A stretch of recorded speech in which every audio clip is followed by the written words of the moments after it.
Buenos días, gracia y paz, amados hermanos. Bienvenidos a este canal El Peregrino. Bienvenidos para poder juntos compartir un tiempo devocional. Y en esta mañana quiero compartir con todos ustedes el capítulo número 4 de la carta a los Efesios. El capítulo número 4 de la carta a los Efesios. Pero antes de ir a la lectura del capítulo número 4, quiero que nosotros recordemos lo que se nos ha enseñado en los primeros 3 capítulos, ya que los 3 primeros capítulos de esta carta, que en total tiene 6 capítulos, los 3 primeros capítulos se conoce como capítulos doctrinales, es decir, son capítulos profundos, donde el Señor nos enseña las realidades de la vida espiritual que Él ha preparado para todos aquellos que creen en Jesucristo. Y los siguientes capítulos, como 4, 5 y 6, son más de contenido práctico. Es decir, habiendo entendido qué es lo que tenemos ahora en Cristo, ahora el Señor quiere que pongamos, por así decirlo, por obra todo aquello que Él ya nos ha enseñado, entendiendo que nosotros ahora tenemos una nueva naturaleza. Entonces, vamos a resumir, por ejemplo, lo que nos enseña el capítulo número 1.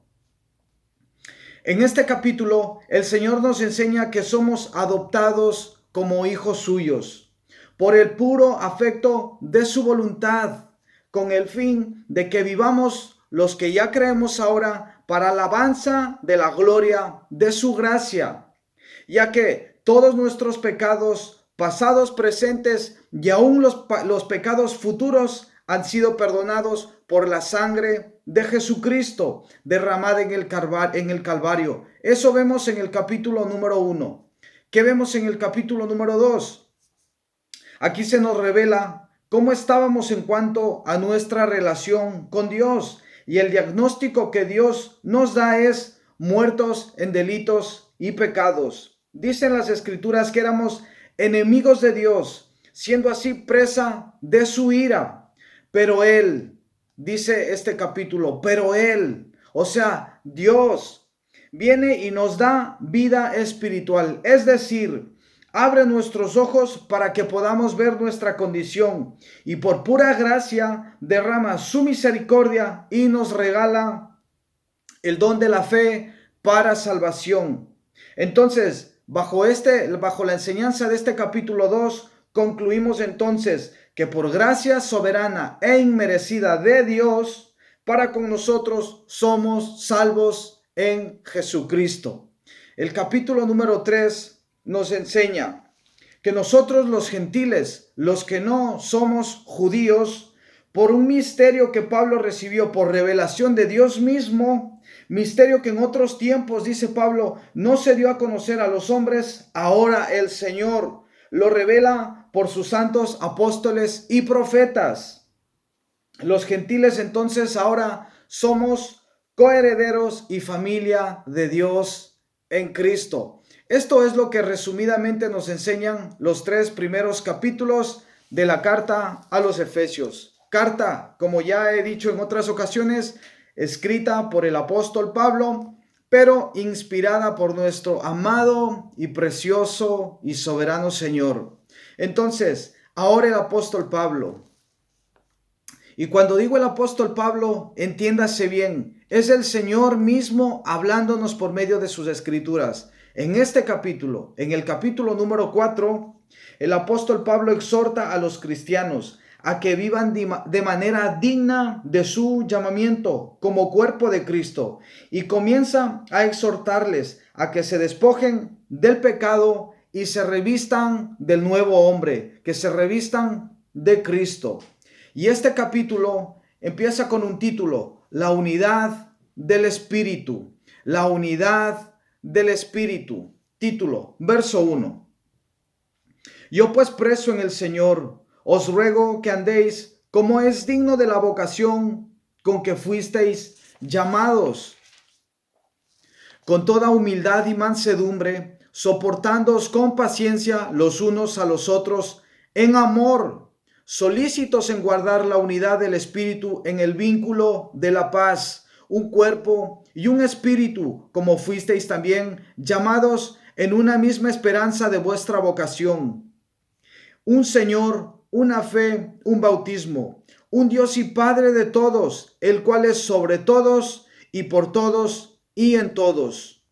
Pero a cada uno de nosotros fue dada la gracia conforme a la medida del don de Cristo, por lo cual dice: subiendo a lo alto, llevó cautiva la cautividad y dio dones a los hombres. Y eso de que subió, ¿qué es sino que también había descendido primero a las partes más bajas de la tierra? El que descendió es el mismo que también subió por encima de todos los cielos para llenarlo todo. Y él mismo constituyó a unos apóstoles, a otros profetas, a otros evangelistas, a otros pastores y maestros, a fin de perfeccionar a los santos para la obra del ministerio, para la edificación del cuerpo de Cristo, hasta que hasta que todos lleguemos a la unidad de la fe y del conocimiento del Hijo de Dios, a un varón perfecto, a la medida de la estatura de la plenitud de Cristo, para que ya no seamos niños fluctuantes, llevados por doquiera de todo viento de doctrina, por estratagema de hombres que para engañar emplean con astucia las artimañas del error, sino que siguiendo la verdad, en amor crezcamos en todo, en aquel que es la cabeza, esto es, en Cristo, de quien todo el cuerpo, bien concertado y unido entre sí por todas las coyunturas que se ayudan mutuamente según la actividad propia de cada uno, reciba su crecimiento para ir edificándose en amor. La nueva vida en Cristo. Subtítulo, versículo 17. Esto pues digo y requiero en el Señor, que ya no andéis como los otros gentiles, que andan en la vanidad de su mente, teniendo el entendimiento entenebrecido, ajenos de la vida de Dios, por la ignorancia que en ellos hay, por la dureza de su corazón, los cuales, después que perdieron toda sensibilidad, se entregaron a la lascivia, para cometer con avidez toda clase de impurezas. Pero Dios dice: mas vosotros no habéis aprendido así a Cristo, si en verdad le habéis oído y habéis sido por él enseñados, conforme a la verdad que está en Jesús. En cuanto a la pasada manera de vivir, despojaos, dice el Señor, del viejo hombre, que está viciado conforme a los deseos engañosos, y renovaos en el espíritu de vuestra mente, y vestíos, dice Dios, del nuevo hombre, creado según Dios en la justicia y santidad de la verdad. Por lo cual, desechando mentira, hablad verdad cada uno con su prójimo, porque somos miembros los unos de los otros. Airaos, pero no pequéis, no se ponga el sol sobre vuestro enojo, ni deis lugar al diablo. El que hurtaba, no hurte más, sino trabaje, haciendo con sus manos lo que es bueno, para que tenga que compartir con el que padece necesidad. Ninguna palabra corrompida salga de vuestra boca, sino la que sea buena para la necesaria edificación, a fin de dar gracia a los oyentes. Y no contristéis al Espíritu Santo de Dios, con el cual fuisteis sellados para el día de la redención. Quítese de vosotros toda amargura, todo enojo, ira, gritería y maledicencia y toda malicia. Antes sed benignos unos con otros, misericordiosos, perdonándoos unos a otros, como también os perdonó a vosotros en Cristo.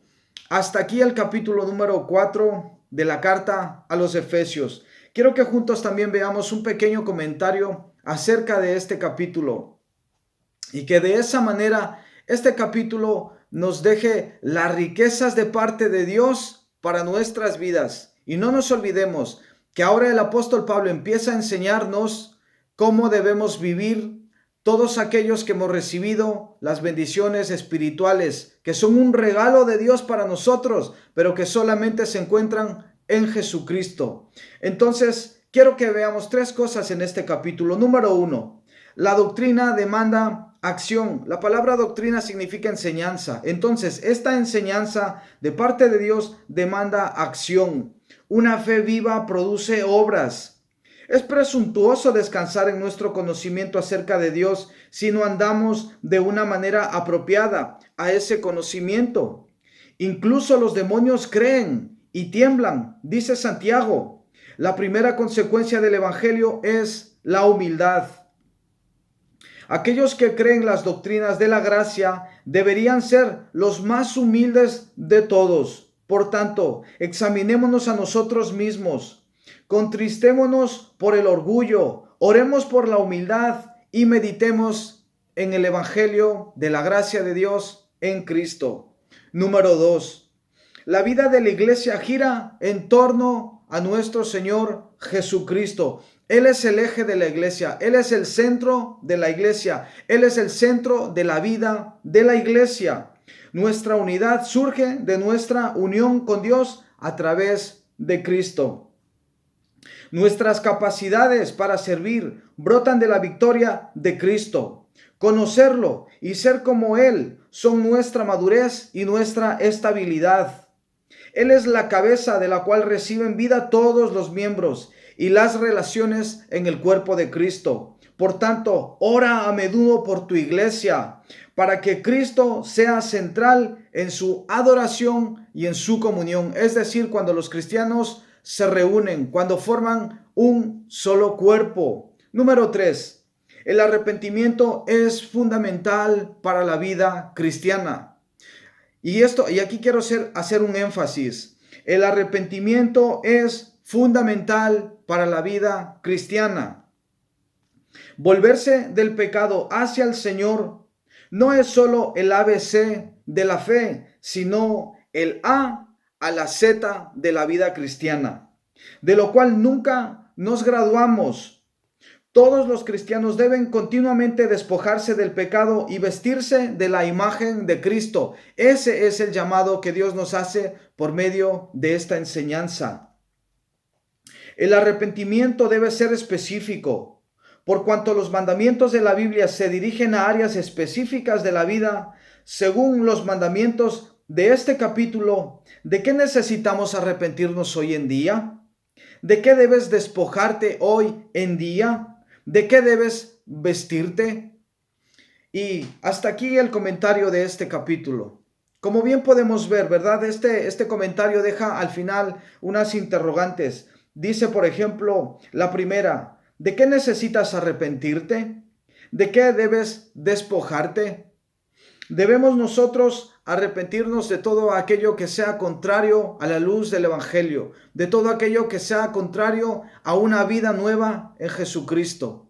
Dice, ¿verdad?, que nosotros debemos ser renovados en el espíritu de nuestra mente. ¿Cuántos malos pensamientos, cuántos malos deseos, cuántas malas decisiones no vienen a nuestra vida y tropezamos y caemos y fallamos al Señor? De todo ello, dice Dios, que debemos arrepentirnos. De todo aquello debemos despojarnos, de maledicencias, de iras, de enojos, de griterías, y que debe abundar en nosotros. Ahora que estamos en Cristo, dice el Señor, debe abundar amor. Debemos motivarnos a las buenas obras. Debemos tener comunión con los santos, comunión con creyentes, comunión entre hijos de Dios. ¿Para qué? Para que podamos así juntos vivir y alabar y exaltar las virtudes de aquel que nos llamó, es decir, nuestro Señor Jesucristo nos llamó de un reino de tinieblas, nos trasladó a su reino. Entonces el apóstol Pablo nos enseña que así debemos vivir ahora actualmente,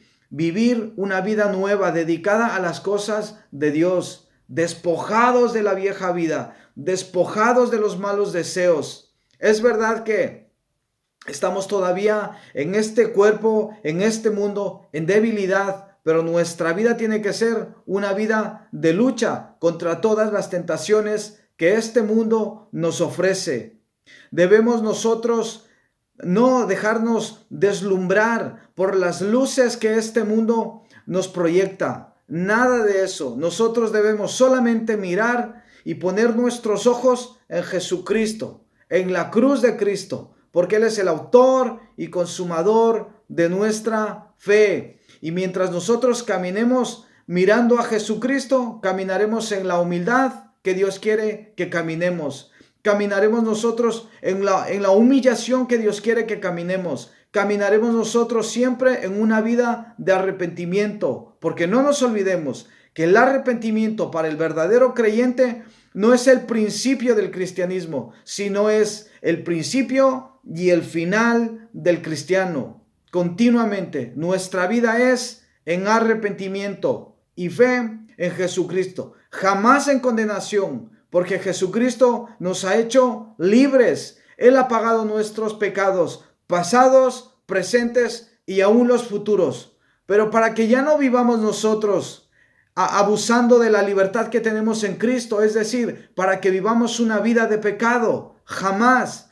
Si nosotros tenemos tal pensamiento, no hemos entendido lo que es el verdadero evangelio. No hemos entendido de qué Dios nos ha salvado. Así que reflexionemos y meditemos en este precioso capítulo que el Señor inspiró al apóstol Pablo para que escribiera, y ahora, gracias a su soberana obra y al poderoso cuidado que Él ha tenido de su palabra, la podemos nosotros tener cada uno en nuestras manos. Ahora podemos leer y podemos entender, porque el Señor nos ha dado el entendimiento que antes no teníamos. Glorias sean dadas a nuestro Señor. A Él sea toda la gloria. Vivamos vidas para Él, para su gloria. Demos buen testimonio de la nueva vida que el Señor ha hecho en nosotros. Demos testimonio a este mundo y proclamemos estas verdades. No nos callemos, amadas vidas. Que la gracia y la paz, amados, esté con todos y con cada uno de nosotros. Próximamente, si mi Padre así lo permite, estaremos compartiendo pues el capítulo número 5 de esta preciosa carta a los Efesios. Que Dios los bendiga.